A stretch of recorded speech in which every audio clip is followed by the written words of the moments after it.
রংপুর জেলা সদর হাসপাতালের পাশের এই ভবনটি একসময় ছিল সংক্রামক ব্যাধি হাসপাতাল। 2019 সাল পর্যন্ত জরাজীর্ণ পরিবেশে এখানেই চিকিৎসা দেয়া হতো ডায়রিয়া, টাইফয়েড, চিকেন পক্স সহ বিভিন্ন সংক্রামক রোগে আক্রান্তদের।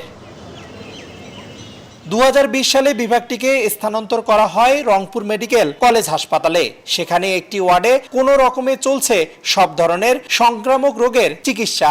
আইসোলেটেড জায়গাতে একটু দূরে কোথাও সেখানে একটা সংক্রামক ব্যাধি হসপিটাল থাকা উচিত, যেখানে আপনার এই সংক্রামক ব্যাধির রোগগুলা চিকিৎসা পাবে। স্বাস্থ্য বিভাগ বলছে, নতুন কোনো মহামারী দেখা দিলে বড় সংকটে পড়তে পারে উত্তরাঞ্চলের স্বাস্থ্য সেবা। আমাদের রংপুর বিভাগে কোনো সংক্রামক ব্যাধির হাসপাতাল নাই। আমের মতো যখন কোনো প্যান্ডেমিক ছড়ায় পড়ে তখন আইসোলেটেড ইউনিট থাকা উচিত।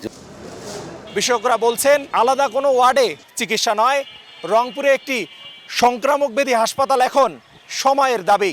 রংপুর বিভাগের মতো একটা জায়গায় এই সংক্রামক ব্যাধি একটা আলাদা হাসপাতাল আমরা জোরালো দাবি করতেছি এই সরকারের কাছে। জনস্বাস্থ্য সুরক্ষায় উত্তরাঞ্চলে একটি আধুনিক ও পূর্ণাঙ্গ সংক্রামক ব্যাধি হাসপাতাল নির্মাণের দাবি সংশ্লিষ্টদের।